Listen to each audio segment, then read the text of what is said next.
welcome back to Kalvi Craft. இந்த வீடியோல நம்ம பார்க்க போறது CBSE class 9 Maths கணித மஞ்சரி bookல இருக்க chapter 5. I am up and down and round and round.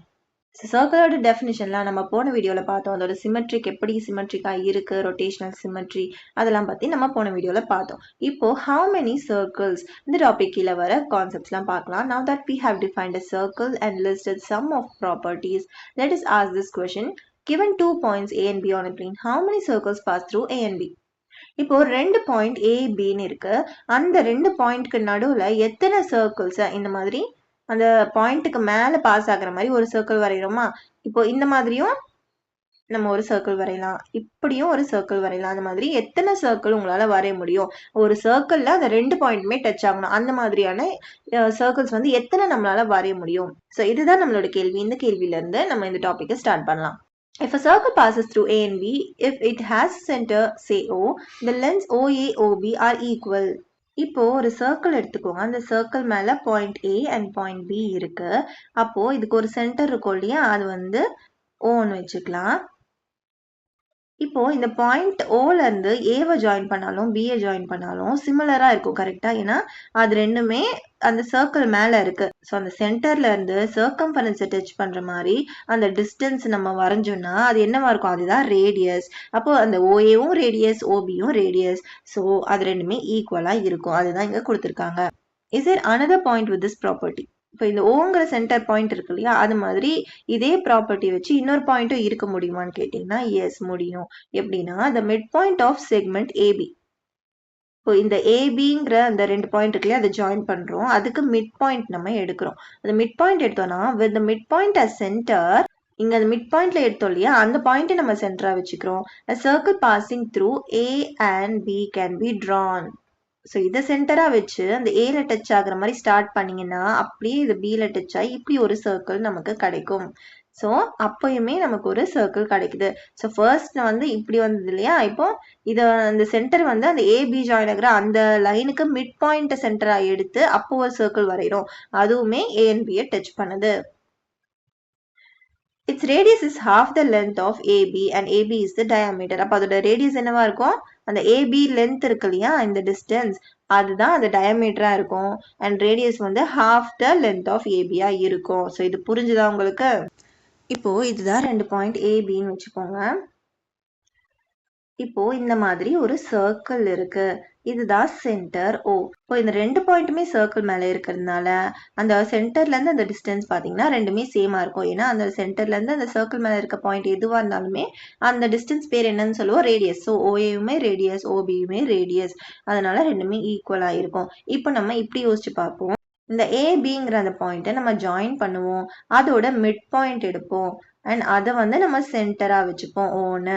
அது சென்டரா வச்சோம்னா அதோட ரேடியஸ் என்னவா இருக்கும்? இந்த ஓல இருந்து ஓஏ இல்லையா, ஸோ அதுதான் ரேடியஸ். ஸோ அந்த ரேடியஸை வச்சு எப்படியும் மிட் பாயிண்ட்னா என்ன? இந்த ஓஏ ஓபி ரெண்டுமே ஈக்குவல் தான் அர்த்தம். அது பாதியா அந்த ஏபி டிஸ்டன்ஸை பாதியா பிரிக்கிறது தான் அந்த மிட் பாயிண்ட். அப்போ அதை வந்து சென்டரா எடுத்து நம்ம சர்க்கிள் வரைஞ்சோம்னா அப்போ ஏபி ரெண்டுமே கரெக்டா ஜாயின் ஆகும். அந்த சர்க்கிள் மேல அந்த ஏபி பாயிண்ட் ரெண்டுமே கண்டிப்பா வந்துடும். அப்போ இந்த மாதிரி ரெண்டு ஏபி பாயிண்ட் வச்சா இப்படி ஒரு சர்க்கிள் நம்ம முன்னாடி பார்த்தோமா, அதே ரெண்டு பாயிண்ட்ல இன்னொரு சர்க்கிளும் நம்மளால வரைய முடியுது. Taking mid point of the 2 points AB அது சென்டரா வச்சு ஒரு சர்க்கிள் நம்மளால வரைய முடியுது. ஸோ இந்த மாதிரி நம்ம எத்தனை சர்க்கிள்ஸ்லாம் வரைய முடியும்? Are there more circles passing through both A and B? இப்போ அந்த A and B பாஸ் பண்ற மாதிரி நிறைய சர்க்கிள்ஸ் நம்மளால வரைய முடியுமா? Clearly, any point equidistant from A and B can be center of the circle passing through A and B. இப்போ நமக்கு என்ன தெரிஞ்சது?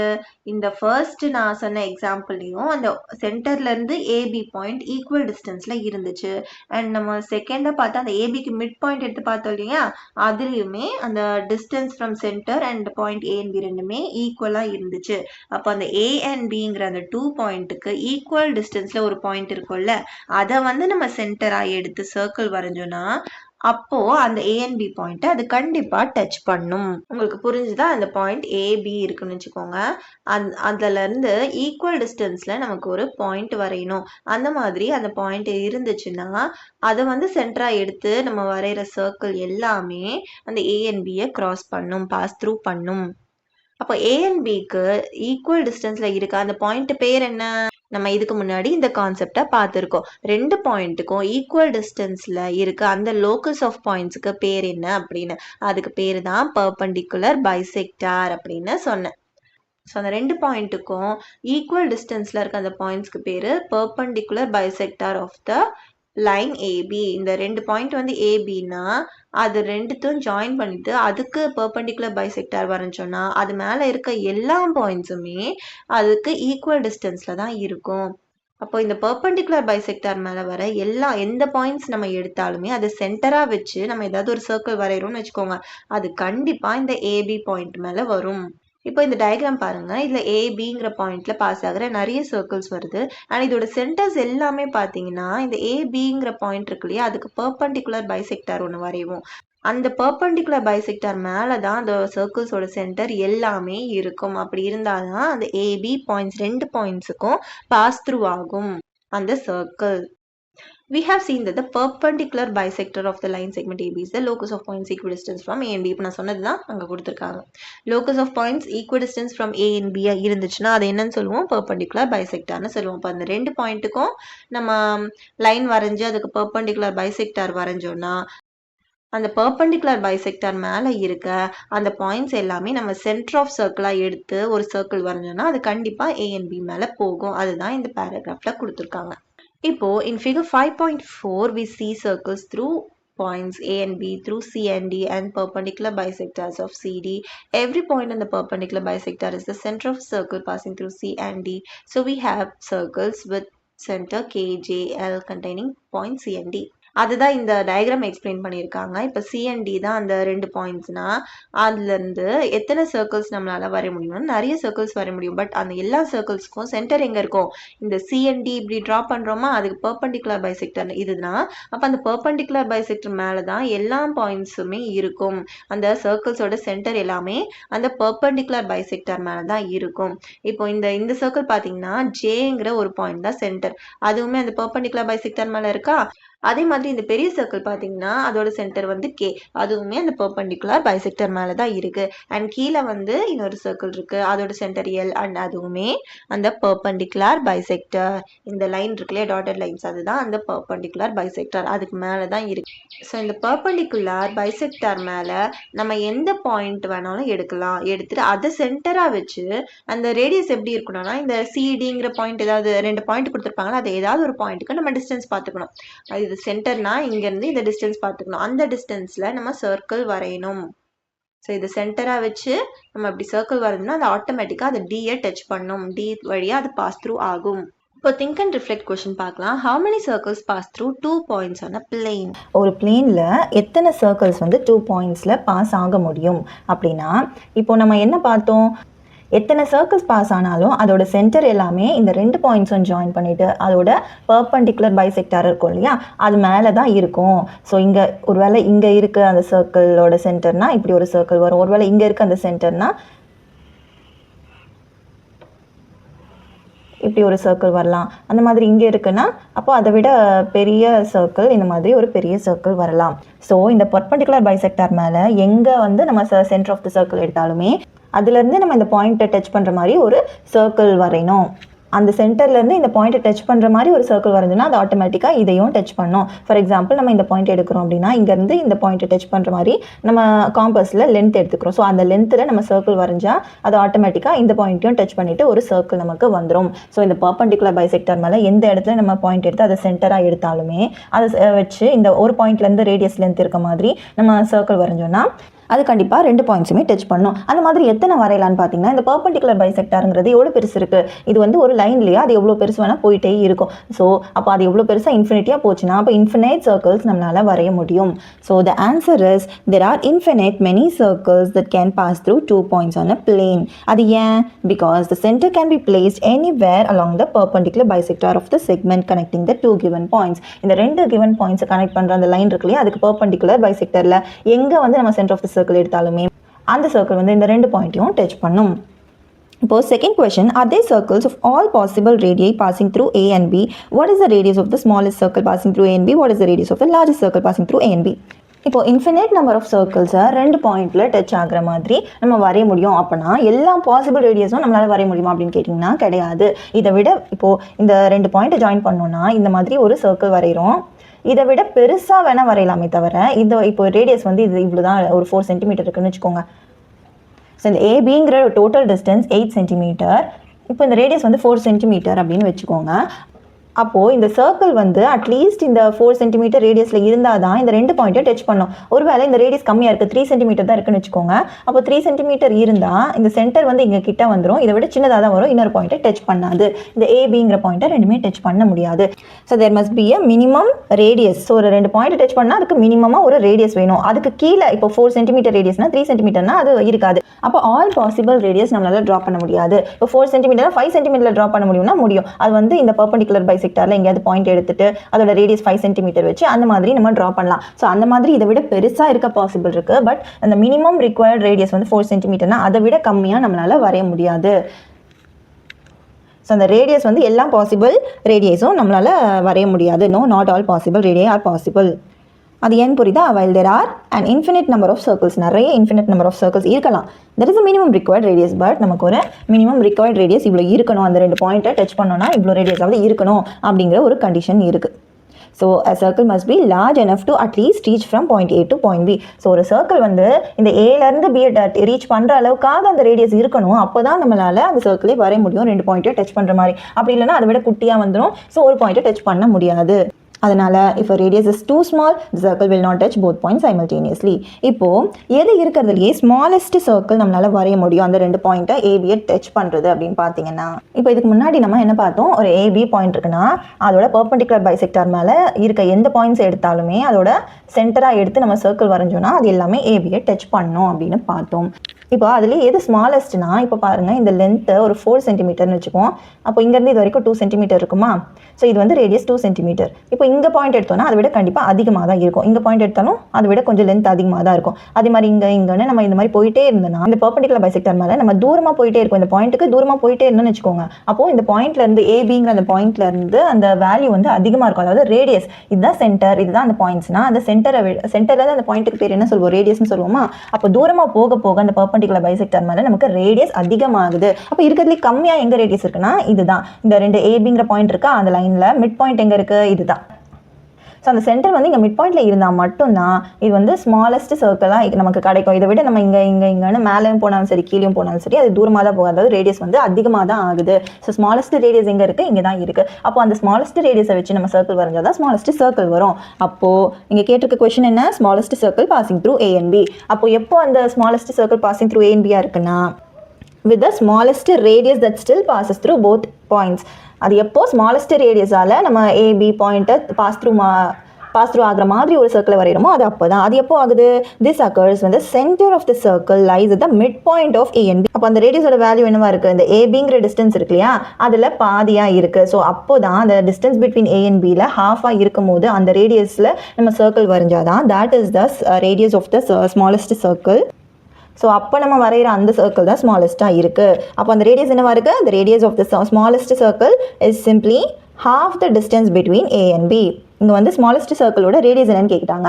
அப்போது A and B டிஸ்டன்ஸில் ஹாஃப் தான் அந்த radius of the smallest circle. இது லார்ஜஸ்ட் சர்க்கிள் என்னவா இருக்கும்னா இதுக்கப்புறம் வர எந்த பாயிண்ட்ஸ் எடுத்தாலுமே கொஞ்சம் பெருசான்னு போயிட்டே இருக்கும். அப்போ இது வந்து இன்ஃபினிட்டாக போயிட்டே இருக்கும் இல்லையா இந்த லைனு. அப்போ இது எவ்வளோ தூரமாக எடுக்கிறோமோ அவ்வளோ பெருசாக நமக்கு அந்த சர்க்கிள் வரும். அப்போ இதுதான் அந்த லார்ஜஸ்ட் சர்க்கிள் நம்மளால் சொல்ல முடியாது. The largest circle passing through A and B has no upper bound. இங்கே வந்து அப்பர் பவுண்ட்னு ஒன்றும் கிடையாது, அது இன்ஃபினிட்டாக போயிட்டே இருக்கும். So as you move the center of the circle farther away, the center of the circle நம்ம தூரமாக இந்த 2 பாயிண்ட்டுக்கும் தூரமாக நம்ம எடுக்க along the perpendicular bisector, the radius increases without limit. அப்போ இங்கேருந்து இதுதான் சென்டர், இது வந்து பாயிண்ட்னா அப்போ ரேடியஸ் இன்க்ரீஸ் ஆகுது இல்லையா, அந்த மாதிரி ரேடியஸ் இன்க்ரீஸ் ஆகிட்டே இருக்கும். நம்ம தூரமாக எடுக்க அந்த ரேடியஸ் இன்க்ரீஸ் ஆகும். அப்போ அவ்வளோ பெரிய சர்க்கிள் நமக்கு கிடைக்கும். therefore the radius of the largest circle passing through A and B is infinite. அப்போது இந்த radius of the largest circle வந்து இன்ஃபினிட்டாக இருக்கும். அது நம்மளால் சொல்லவே முடியாது, அது போயிட்டே தான் இருக்கும். இந்த டிஸ்டன்ஸ் போக போக அந்த சர்க்கிளோட சைஸும் இன்க்ரீஸ் ஆகிட்டே இருக்கும் infinite times. For third question, as you move away from segment AB along its perpendicular bisector, do the radii of the circle containing A and B increase or decrease? இப்போ நம்ம சொன்னதுதான் இந்த perpendicular bisectorல நம்ம தூரமா போயிட்டே இருக்கோம். Move away from the segment AB. தூரமா அந்த perpendicular bisectorல போகும்போது do the radii of the circle containing A and B increase or decrease? அப்போ இதுதான் சென்டர், இதுதான் A and Bல வர அந்த டிஸ்டன்ஸ்னா அதுதான் ரேடியஸ் இல்லையா? அந்த ரேடியை வந்து எவ்வளோ இன்க்ரீஸ் ஆகுமா டிக்ரீஸ் ஆகுமான்னு கேட்குறாங்க. அப்போ தூரமா போறோம்னா என்ன ஆகும்? இந்த லென்த் இன்க்ரீஸ் தானே ஆகுது. ஸோ தேர்ட் ஒனுக்கு ஆன்சர் வந்து இன்க்ரீஸ் தான் ஆகுது. ஸோ இதோட பாதி எக்ஸ்பிளனேஷன் நான் போன கொஸ்டின்லேயே சொல்லிட்டேன். இது வந்து எப்படி தூரமாக போக போக அந்த ரேடியஸ் இன்க்ரீஸ் ஆகுதுன்னு. ஸோ இந்த கொஸ்டினுக்கான answer the radii of the circles containing A and B increases as you move away from the segment AB along its perpendicular bisector. அது இன்க்ரீஸ் தான் ஆகும். இதோட டீடைல்டு ஆன்சர் வந்து நீங்கள் இங்கே படிச்சுக்கலாம். பட் நான் இதுக்கு முன்னாடி கொஸ்டினில் சொன்ன அதே எக்ஸ்பிளனேஷன் தான். ஸோ நான் அதை மறுபடியும் எக்ஸ்பிளைன் பண்ணல, உங்களுக்கு புரிஞ்சிருக்கும்னு நினைக்கிறேன். அது வேர்டில் எழுதுறதுனா நீங்கள் இதை பார்த்து எழுதிக்கலாம். இப்போ question number 4, as you go along the perpendicular bisector, will the circle drawn from that point through A and B appear more curved or less curved? more curvedனா என்ன? கர்வ்ங்கிறது இப்படி இருக்கிறது. இது more curvedனா இந்த மாதிரி இருந்தால் more curve, நல்லா கர்வ் ஆயிருக்கு பாருங்க. இதே இப்படி இருந்துச்சுன்னு வச்சுக்கோங்க, அப்போ லெஸ்ஸாக கர்வ்டாக இருக்கு. இதே நம்ம பெரிய சர்க்கிள் வரைய இந்த 2 பாயிண்ட் எடுத்தோம்னா, இப்போ சின்ன சர்க்கிளை பார்க்கும்போது இந்த பாயிண்ட் பார்த்தீங்கன்னா இப்படி நல்லா கர்வ் தெரியுது. ஆனால் இதில் பார்த்தீங்கன்னா கொஞ்சம் ஸ்ட்ரெயிட் லைன் மாதிரி தெரியும். ஸோ அப்போது பெருசாக சர்க்கிள் நமக்கு வரைய அந்த கர்வ் வந்து கம்மியாக இருக்குது. அண்ட் குட்டி சர்க்கிளாக இருந்தால் அந்த கர்வ் அதிகமாக இருக்குது. இங்கே என்ன கொஸ்டின் கேட்குறாங்கன்னா, இந்த A and Bங்கிற 2 பாயிண்ட்டுக்கு நடுவில் வர அந்த பர்பண்டிகுலர் பைசெக்டாரில் நம்ம சென்டர் எடுப்போம் இல்லையா? அந்த மாதிரி நம்ம சென்டர் எடுத்துகிட்டே வந்து ஒரு சர்க்கிள்ஸ்லாம் இதில் பாஸ் ஆகிற மாதிரி வரைவோம்ல, அந்த மாதிரி வரையும் போது எப்போ வந்து அது லெஸ் கர்வ்டாக இருக்கும் இல்லை மோர் கர்வ்டாக இருக்கும்? ஸோ எப்போ வந்து அது லார்ஜர் சர்க்கிளாக இருக்கும், எப்போ ஸ்மாலர் சர்க்கிளாக இருக்கும் தெரிஞ்சால் கூட போதும். இப்போ நம்ம கிட்டே இந்த ஏபிக்கு க்ளோஸராக ஒரு சென்டர் ஆஃப் தி சர்க்கிள் எடுக்கிறோன்னா, அப்போது நமக்கு ஒரு சின்ன ரேடியஸில் ஒரு சர்க்கிள் கிடைக்கும். அப்போ ஸ்மாலர் சர்க்கிள் வரும். அப்போ ஸ்மாலர் சர்க்கிள்னா என்ன அர்த்தம்? மோர் கர்வ்டாக இருக்கும்னு அர்த்தம். லார்ஜர் சர்க்கிள்னா லெஸ் கர்வ்டு. அப்போ லார்ஜர் சர்க்கிள் எப்போ வரும்? இந்த ஏபி பாயிண்ட்டுக்கு ரொம்ப தூரத்தில் ஃபாரவே நம்ம அந்த சென்டர் ஆஃப் த சர்க்கிள் எடுத்தோம்னா அப்போ ரேடியஸ் அதிகமாக வரும். ரேடியஸ் அதிகமாக இருந்தால் லார்ஜர் சர்க்கிள் வரும். அப்போ லார்ஜர் சர்க்கிளாக இருந்தால் லெஸ் கர்வ்டாக இருக்கும். So the answer is when the center of the circle is closer to the midpoint of AB. ஏபிக்கு க்ளோஸராக இருக்குது அந்த சென்டர் ஆஃப் த சர்க்கிள் அப்படின்னா the circle has a smaller radius. அப்போது smaller radius இருக்கும் அந்த சர்க்கிளுக்கு and it appears more curved. Smaller radius இருந்தால் குட்டி circle, அதனால மோர் கர்வ்டாக தெரியும். as the center moves further away, இப்போ சென்டர் வந்து further away அந்த ஏபி பாயிண்ட்டுக்கு தூரமாக கொண்டு போகிறாங்க along the perpendicular bisector, the radius of the circle increases. அப்போ தூரமாக எடுத்துகிட்டு போனால் ரேடியஸ் இன்க்ரீஸ் ஆகும். அப்போ நமக்கு கிடைக்கிற அந்த சர்க்கிள் எப்படி இருக்கும்? லார்ஜர் சர்க்கிளாக இருக்கும். A larger radius is a less curved circle. அப்போ larger radius na larger circle na less curved இருக்கும். So as you go along the perpendicular bisector, the circle drawn from the point A and B will appear less curved as the radius increases. So as you go along the perpendicular bisector வழியாக நம்ம போக போக அந்த larger radius உள்ள circles கிடைக்கும், less curved இருக்கும். அதெல்லாம் அதுதான் ஆன்சர்.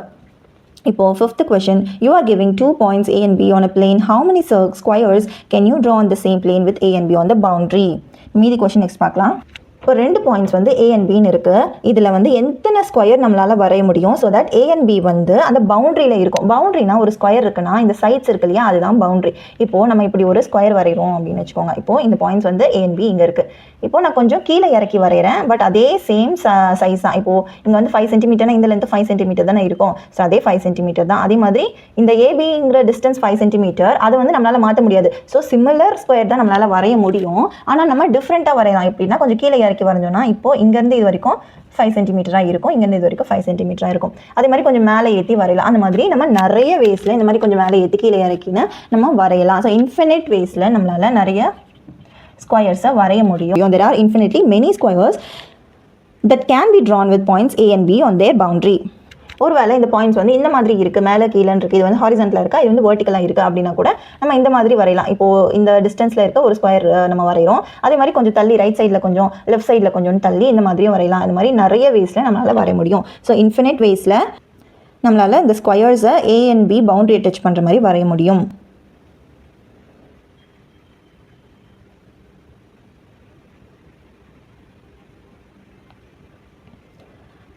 இப்போ அதுலேயே மீதி இருக்க கொஸ்டின் என்ன, how many squares can you draw the plane with A and B as the corners of the square? இந்த A and B பாயிண்ட் இருக்கு இல்லையா, அது வந்து எப்போவுமே கார்னர்ஸில் தான் வரணும். அப்படி எத்தனை ஸ்கொயர் வர முடியும்னு பார்த்தீங்கன்னா, ஒரு ஸ்கொயர் இருக்குது, அது கார்னர்ஸ் இங்கே இருக்குது. இப்போ இந்த மாதிரி வரையலாம். இது வந்து ஹாரிசான்டலாக இருக்குது அந்த 2 பாயிண்ட், அதனால் இங்கே வைக்கலாம். இல்லைனா இந்த மாதிரி வரையலாம். ஸோ ஃபஸ்ட்டு இந்த மாதிரி இருக்கிறது 1, இல்லைனா இந்த பாட்டமில் இருக்க அந்த 2 கார்னர்ஸ் வர மாதிரி 2, இந்த மாதிரி வரையலாம். அப்படி இல்லைனா இந்த ஆப்போசிட் கார்னர்ஸ் இருக்கு இல்லையா, அது ரெண்டுமே இங்கே டச் ஆகிற மாதிரியும் நம்ம ஒரு ஸ்கொயர் வரையலாம். ஸோ 3 ஆப்ஷன்ஸ் இருக்குது. இப்போ ஒரு வேளை வேர்ட்டிக்கலாக இருக்குன்னா பாயிண்ட்ஸ் அப்போ எப்படி வரையலாம்னா, அப்போவுமே இங்கே ரைட் சைடில் இருக்க மாதிரி லெஃப்ட் சைடில் இருக்க மாதிரின்னு 2 ஆப்ஷன் இருக்குது. இல்லைனா இந்த மாதிரி ஒரு டைமண்ட் ஷேப்பில். ஸோ 3 ஆப்ஷன்ஸ் தான் இருக்காது. ஹாரிசான்டலாக இருந்தாலும் இந்த 3 ஆப்ஷன்ஸ், வேர்ட்டிக்கலாக இருந்தால் இந்த 3 ஆப்ஷன்ஸ், அவ்வளோதான். ஸோ எத்தனை ஸ்கொயர்ஸ் நம்மளால் வரைய முடியும்? ஸோ தட் அந்த 2 பாயிண்ட்ஸுமே கார்னர்ஸ் ஆஃப் த ஸ்கொயரில் வரணும் அப்படின்னு 3 ஸ்கொயர்ஸ் நம்மளால் வரைய முடியும். அதில் 2 டைப் ஆஃப் ஸ்கொயர் வந்து இந்த மாதிரி அட்ஜசென்ட்டாக லெஃப்ட் சைடு ரைட் சைடுன்னு வைக்கலாம். அப்படி இல்லைனா இந்த மாதிரி மேலே கீழேன்னு வைக்கலாம். இன்னொன்று வந்து அந்த ஆப்போசிட் வெர்டிசஸை டச் ஆகிற மாதிரி வைக்கலாம். So there are exactly 3 possible squares that can be formed that passes through A and B at their corners. இப்போது நம்ம இது வரைக்கும் என்ன பார்த்தோம்? ஒரு கிவன் பாயிண்ட்லேருந்து சுற்றி சேம் டிஸ்டன்ஸில் இருக்க அந்த பாயிண்ட் பேர் லோக்கஸ் ஆஃப் பாயிண்ட்ஸ், அதெல்லாம் சர்க்கிள்னு பார்த்தோம். அதே மாதிரி 2 கிவன் பாயிண்டில் இருந்து அது 2 வழியாகவும் பாஸ் ஆகிற அந்த சர்க்கிள் வந்து எப்படி இருக்கும்னா, அது 2 வழியாகவும் பாஸ் ஆகணும்னா அதோட பர்பண்டிகுலர் பைசெக்டார் வரைஞ்சி அதோட சென்டர், அந்த சர்க்கிள்ஸோட எல்லா சென்டருமே இந்த பர்பண்டிகுலர் பைசெக்டார் மேலே தான் இருக்கும். அப்போ தான் அது 2 பாயிண்ட் மேலேயும் அது பாஸ் ஆகும் அந்த சர்க்கிள் அப்படின்னு பார்த்தோம். இப்போது நம்ம 3 பாயிண்ட் இருக்குது, அந்த 3 பாயிண்ட்டுமே இந்த சர்க்கிள் மேலே தான் வரணும். அதுக்கு என்ன கண்டிஷன்? ஸோ அந்த மாதிரி 3 பாயிண்ட்ஸும் அந்த சர்க்கிள் மேலே வரணும்னா ஒரே ஒரு சர்க்கிள் தான் வரைய முடியுமா, இல்லை இந்த மாதிரி இன்ஃபினிட் சர்க்கிள் நம்மளால் வரைய முடியுமா? அந்த மாதிரியான கொஷின்ஸ்க்கு நம்ம இப்போ ஒரு தியரம் பார்க்க போகிறோம். இப்போ அதுக்கு முன்னாடி what if ABC lie on straight line?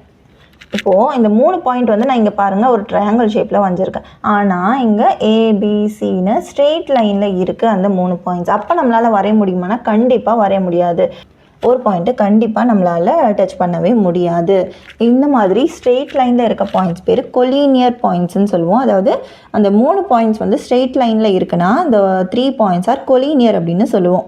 இப்போ ஒரு வேளை அந்த 3 பாயிண்ட்ஸ் வந்து கொலீனியராக இல்லை, அதாவது ஸ்ட்ரெயிட் லைனில் இல்லை, இந்த மாதிரி தான் இருக்குது. அதாவது இங்கே தான் இருக்கணும்னு இல்லை, இங்கே இருந்தாலும் சரி இங்கே இருந்தாலும் சரி நம்மளால் ஒரு ட்ரையாங்கிளை கண்டிப்பாக ஃபார்ம் பண்ண முடியும். ஸோ அது ஒரு ட்ரையாங்கிள் ஷேப்பில் இருக்கணும்னு சொல்லலாம் அந்த 3 பாயிண்ட்ஸு. ஸோ அந்த மாதிரி கேஸில் நம்மளால் எத்தனை சர்க்கிள்ஸ் வரைய முடியும்? நிறைய சர்க்கிள்ஸ் வரைய முடியுமா, இல்லை ஒரே ஒரு சர்க்கிள் தான் வரைய முடியுமா அப்படிங்கிற அந்த கொஷினுக்கான ஆன்சர் வந்து ஒரு தியரமில் இருக்குது. ஆக்சுவலாக ஒரு சர்க்கிள் தான் வரைய முடியும், அதுதான் அந்த தியரமே. இப்போ அந்த தியரம் என்னென்னா, there is a unique circle passing through 3 non-collinear points. 3 non-collinear points இருக்குன்னா அதில் யூனிக் சர்க்கிள்னா என்ன, ஒரே ஒரு சர்க்கிள் யூனிக்காக அது மட்டும்தான் பாஸ் பண்ண முடியும். வேறு எந்த சர்க்கிளும் நம்மளால் அதுலேருந்து க்ரியேட் பண்ண முடியாது இந்த 3 பாயிண்ட்ஸையும் டச் பண்ணுற மாதிரி.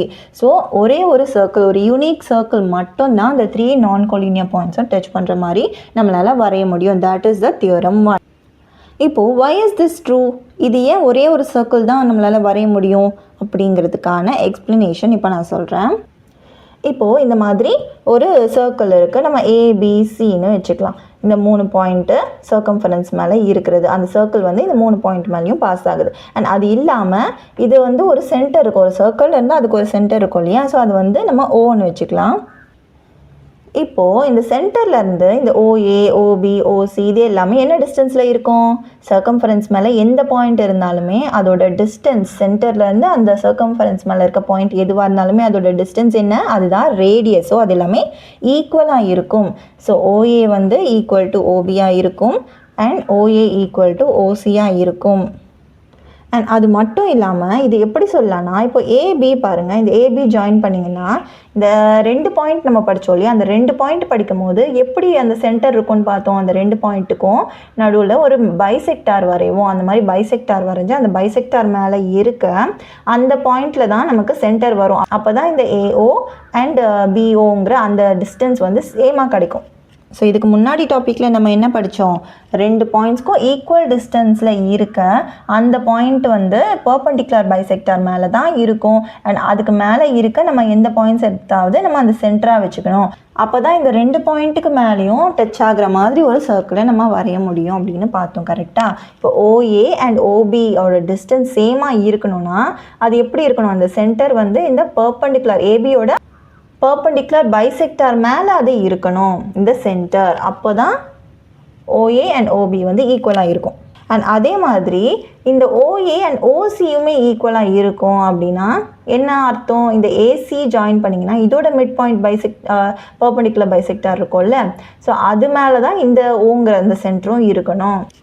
அப்போ தான் இந்த OA அண்ட் OCயோட டிஸ்டன்ஸும் சிமிலராக இருக்கும், ஈக்குவலாக இருக்கும். அப்போ இதுலேருந்து என்ன தெரியுது, ஏபியோட பர்பண்டிகுலர் பைசெக்டார் அண்ட் ஏசியோட பர்பண்டிகுலர் பைசெக்டார் ரெண்டுமே இந்த ஓங்கிற பாயிண்டில் இன்டர்செக்ட் ஆகுது. அந்த ரெண்டுமே இன்டர்செக்ட் ஆகிற அந்த பாயிண்டில் தான் நம்ம அந்த சென்டராக எடுத்திருக்கோம். Since two intersecting lines meet exactly at one point on the plane, இப்போ இந்த perpendicular bisector of AC and AB ரெண்டுமே ஒரு இடத்துல intersect ஆகுது இல்லையா, அது வேற எங்கேயாவது intersect ஆகுமா? ஆகாது. ஏன்னா ரெண்டு லைன் செக்மெண்ட் எடுத்தோம்னா அது கண்டிப்பாக ஒரு இடத்துல தான் intersect ஆகும், 2-3 இடத்துலலாம் ஆகாது. ஸோ அப்படிங்கிற அந்த ப்ராப்பர்ட்டி வச்சு இந்த சென்டர் ஓங்கிற இடத்துல மட்டும்தான் இது intersect ஆகுது. அப்போ இதோட சென்டர் வந்து எதுவாக இருக்கும், ஓவாக தான் இருக்கும். அதாவது இந்த OB அண்ட் OA வந்து ஈக்குவலாக இருக்கணும் அப்படின்னா அதுக்கு இந்த பர்பண்டிகுலர் பைசெக்டார் மேலே தான் வரையணும். அண்ட் அதே மாதிரி OA அண்ட் OC ஈக்குவலாக இருக்கணும்னாலும் இந்த ஏசியோட பர்பண்டிகுலர் பைசெக்டார் மேலே தான் வரையணும். இப்போ இந்த AB அண்ட் AC ரெண்டு பர்பண்டிகுலர் பைசெக்டார் இருக்கு இல்லையா, அது ரெண்டுமே இன்டர்செக்ட் ஆகிற இடத்துல தான் நம்ம அந்த சென்டரை வைக்கணும். அப்போ தான் இந்த OA OB OCன்னு மூணுமே ஈக்குவல் டிஸ்டன்ஸில் கிடைக்கும். அது ஈக்குவல் டிஸ்டன்ஸில் இருந்தால் தான் நம்மளால் இந்த ஏபிசிங்கிற 3 பாயிண்ட்டையும் டச் பண்ணுற மாதிரி ஒரு சர்க்கிளை வரைய முடியும். ஏன்னா இந்த பாயிண்ட்ஸ் OA OB OC எல்லாமே டிஸ்டன்ஸ் வந்து சென்டர்லேருந்து சர்க்கம்ஃபரன்ஸை டச் பண்ணுறது. ஸோ அது எல்லாமே ஈக்குவலாக இருக்கணும், ஏன்னா அது எல்லாமே ரேடியஸ். ஸோ அது ஈக்குவலாக இருக்கிற மாதிரி நம்ம வரையணும்னா என்ன பண்ணாங்க, பைசெக்டார்ஸ் வந்து எங்கே இன்டர்செக்ட் பண்ணுது, ஸோ அந்த இடத்துல நம்ம அந்த சென்டரை மார்க் பண்ணி வரைஞ்சாதான் நமக்கு அந்த சர்க்கிள் கிடைக்கும், which duchess the point ABC. So இந்த தியரம் உங்களுக்கு புரிஞ்சுதா? இதுலேருந்து என்ன சொல்கிறோன்னா, ஒரே ஒரு யூனிக்கான சர்க்கிள் மட்டும்தான் இருக்குதுன்னு அர்த்தம். இப்போ பர்பண்டிகுலர் பைசெக்டார் வந்து வேறு எங்கேயுமே இன்டர்செக்ட் ஆகாதுல்ல, ஒரே இடத்துல தான் இன்டர்செக்ட் ஆகும், அதுதான் இந்த சென்டர். வேறு இடத்துல இன்டர்செக்ட் ஆச்சுன்னா அப்போ அந்த பாயிண்ட் எடுத்து அது சென்டரை வச்சு வரையலாம் அப்படின்னு கூட சொல்லலாம். ஆனால் அந்த மாதிரி ஆகாது. இப்போ இதுக்கு முன்னாடி பார்த்தது பார்த்தீங்கன்னா 2 பாயிண்ட்ஸ் பார்த்தோம்ல, அதில் வந்து சென்டர் இங்கே வச்சாலும் சரி, இங்கே வச்சாலும் சரி, இங்கே வச்சாலும் சரி, அது கண்டிப்பாக இந்த 2 பாயிண்ட்டையும் டச் ஆகிற மாதிரி சர்க்கிள் ஃபார்ம் ஆகும் அப்படின்னு பார்த்தோம். ஸோ சென்டரை வந்து நம்ம எங்கே வச்சாலுமே அது வந்து இந்த 2 பாயிண்ட்டும் டச் பண்ணுற மாதிரி ஒரு சர்க்கிளை ஃபார்ம் பண்ண முடிஞ்சுது. ஆனால் இங்கே இந்த 2 பர்பண்டிகுலர் பைசெக்டாரும் எங்கே இன்டர்செக்ட் ஆகுதோ அங்கே மட்டும்தான் நம்மளால் சென்டரை வைக்க முடியும். அண்ட் அது எங்கே இன்டர்செக்ட் ஆகுனா ஒரே இடத்துல தான் இன்டர்செக்ட் ஆகும். அப்போ அது சென்டரை வச்சு ஒரு சர்க்கிள் வரைஞ்சோன்னா நமக்கு ஒரே ஒரு சர்க்கிள் தான் கிடைக்கும்.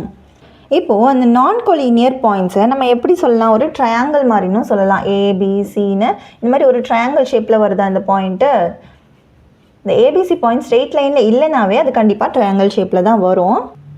அப்போது இந்த ABC பாயிண்டில் பாஸ் ஆகிற அந்த சர்க்கிளை எப்படி சொல்லலாம்னா, இந்த ட்ரையாங்கிள் இருக்குல்லையே, அந்த ட்ரையாங்கிளோட வேர்டிசஸ் என்னது, இந்த கார்னர் அந்த பாயிண்ட் இருக்குல்லையா, இதுதான் வேர்டிசஸ்ன்னு சொல்லுவோம். அப்போ அந்த ட்ரையாங்கிளோட வேர்டிசஸ் வழியாக பாஸ் ஆகிற அந்த சர்க்கிள் அப்படின்னும் சொல்லலாம். ஸோ இந்த கொஷின்ஸ் வந்து எப்படி கேட்கலான்னா, 3 பாயிண்ட்ஸ் கொடுத்துட்டு அந்த 3 பாயிண்ட்ஸில் ஜாயின் ஆகிற மாதிரி ஒரு சர்க்கிள் வரைங்க அப்படின்னு சொல்லலாம். இல்லை ஒரு ட்ரையாங்கிள் கொடுத்துட்டு அந்த ட்ரையாங்கிளோட 3 பாயிண்ட்ஸ் எங்கே இருக்குன்னு கொடுத்துருவாங்க. அப்போ அந்த ட்ரையாங்கிளை சர்க்கம்ஸ்கிரைப் பண்ணுற மாதிரி ஒரு சர்க்கிளை வரைங்க அப்படின்னு சொல்லுவாங்க. ஸோ இதை பற்றி தான் நம்ம நெக்ஸ்ட் பார்க்க போகிறோம். இதில் சென்டர் O இருக்கு இல்லையா, அந்த சென்டர் என்னன்னு சொல்லுவோம்னா சர்க்கம் சென்டர்னு சொல்லுவோம். The center O of the circle that passes through the vertex ABC. The ABC of a triangle. இதுதான் அந்த triangle ABC. இதில் அந்த ABC vertex இருக்கு இல்லையா, அந்த vertices வழியாக பாஸ் ஆகிற அந்த சர்க்கிளோட சென்டருக்கு பேர் என்னன்னா, that is the circumcenter of triangle ABC.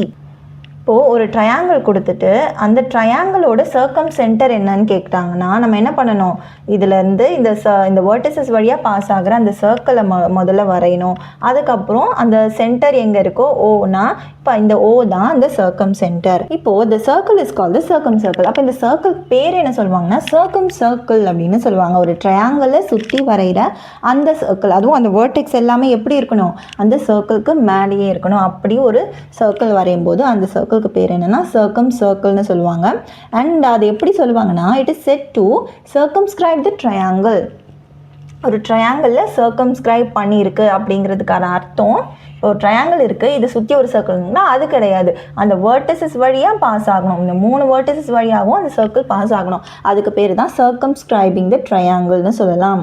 இதே ஆப்போசிட்டாக கன்வர்ஸ்லி சொல்லணும்னா the triangle is said to be inscribed in the circle. இப்போ அந்த ட்ரையாங்கிள் சுற்றி அந்த சர்க்கிள்ஸ் இருக்கும்னு சொன்னோம் இல்லையா, அதுக்கு ஆப்போசிட்டானா அந்த சர்க்கிள்குள்ளே அந்த ட்ரையாங்கிள் இருக்குது அப்படின்னு சொல்லலாம். இன்ஸ்கிரைப்ட் in the circle அப்படின்னு சொல்லலாம். அதாவது சர்க்கிள்குள்ளே இந்த மாதிரி இருக்கிற அந்த ட்ரையாங்கிள் கிடையாது. இன்ஸ்கிரைப்டுன்னா என்ன அர்த்தம், அந்த 3 வேர்டிசஸுமே அந்த சர்க்கிளுக்கு சர்க்கம்ஃபரன்ஸ் மேலேயே இருக்குன்னு அர்த்தம். அப்படி இருக்கிறது என்னன்னு சொல்லுவோம்னா the triangle is said to be inscribed in the circle-னு சொல்லுவோம். ஸோ இப்போ நம்ம என்ன பார்த்தோம், அந்த இன்டர்செக்ஷன் ஆஃப் 2 பர்பெண்டிகுலர் பைசெக்டார் வந்து ஒரு இடத்துல தான் நடக்கும். அதனால நமக்கு ஒரே ஒரு சர்க்கிள் தான், ஒரு ட்ரையாங்கிளை சுற்றி ஒரு சர்க்கிள் வரையணும்னா நம்மளால் ஒரே ஒரு சர்க்கிள் தான் வரைய முடியும். அண்ட் இப்போ நம்ம பார்த்தோம் இல்லையா, இந்த எக்ஸாம்பிளில் பார்த்தீங்கன்னா இங்கே எப்படி இருக்குது பாருங்கள், இந்த சென்டர் ஓ வந்து இந்த ட்ரையாங்கிளுக்கு உள்ளே இருக்குது. இதே ஒரு வேளை நம்ம அப்டியூஸ் ஆங்கிளில் ஒரு ட்ரையாங்கிள் வரைகிறோம்னு வச்சுக்கோங்க. இப்போது அந்த 3 பாயிண்ட்ஸும் இப்படி இருக்குன்னு வச்சுக்கோங்க. அப்போ இந்த ஆங்கிள் வந்து ட்ரையாங்கிள் வந்து எப்படி இருக்குது, அப்டியூஸ் ஆங்கிள் ட்ரையாங்கிள் மாதிரி இருக்கா. ஸோ இது எல்லாத்தையும் டச் பண்ணுற மாதிரி இந்த 3 பாயிண்ட்ஸையும் டச் பண்ணுற மாதிரி ஒரு சர்க்கிள் வரைகிறோன்னு வச்சுக்கோங்க. அப்போ அந்த சென்டர் வந்து எங்கே இருக்கும், அவுட் சைட் த ட்ரையாங்கிளாக இருக்குது. இப்போ இங்கே பார்த்தோம் இல்லையா, இங்கே இருக்க மாதிரி அந்த அக்யூட் ட்ரையாங்கிளில் இருக்க மாதிரி இன்சைட் த ட்ரையாங்கிள் அந்த சென்டர் வரலை. இந்த ட்ரையாங்கிளுக்கும் வெளியில் தான் இந்த சர்க்கம் சென்டருங்கிறது இருக்குது. இப்போ ஒருவேளை அது வந்து ரைட் ஆங்கிள் ட்ரையாங்கிளாக இருந்தால் என்ன ஆகும்னா, இந்த பாயிண்ட் ஏபிசின்னு வச்சுக்கோங்க.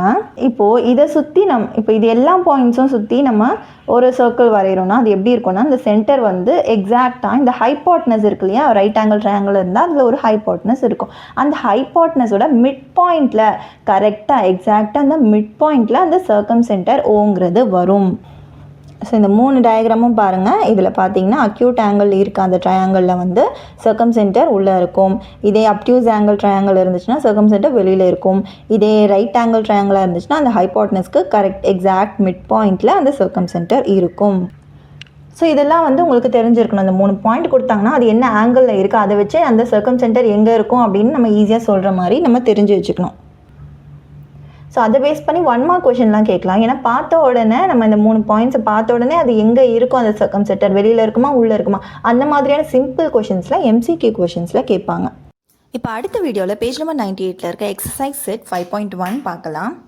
இந்த வீடியோவில் பார்த்த தியரம் 1 வந்து உங்களுக்கு புரிஞ்சுதா இல்லையான்னு கமெண்ட்டில் சொல்லுங்கள். அண்ட் இந்த வீடியோ உங்களுக்கு யூஸ்ஃபுல்லாக இருந்தால் உங்கள் தேங்க்ஸை சூப்பர் தேங்க்ஸை எனக்கு சென்ட் பண்ணுங்கள். தேங்க்ஸ் ஃபார் வாட்சிங். இந்த வீடியோ உங்களுக்கு பிடிச்சிருந்ததுன்னா லைக் பண்ணுங்க, உங்க ஃப்ரெண்ட்ஸ்க்கு ஷேர் பண்ணுங்க. அண்ட் ஃபார் மோர் வீடியோஸ் கல்வி கிராஃப்ட் சேனலை சப்ஸ்கிரைப் பண்ணுங்க. தேங்க்யூ.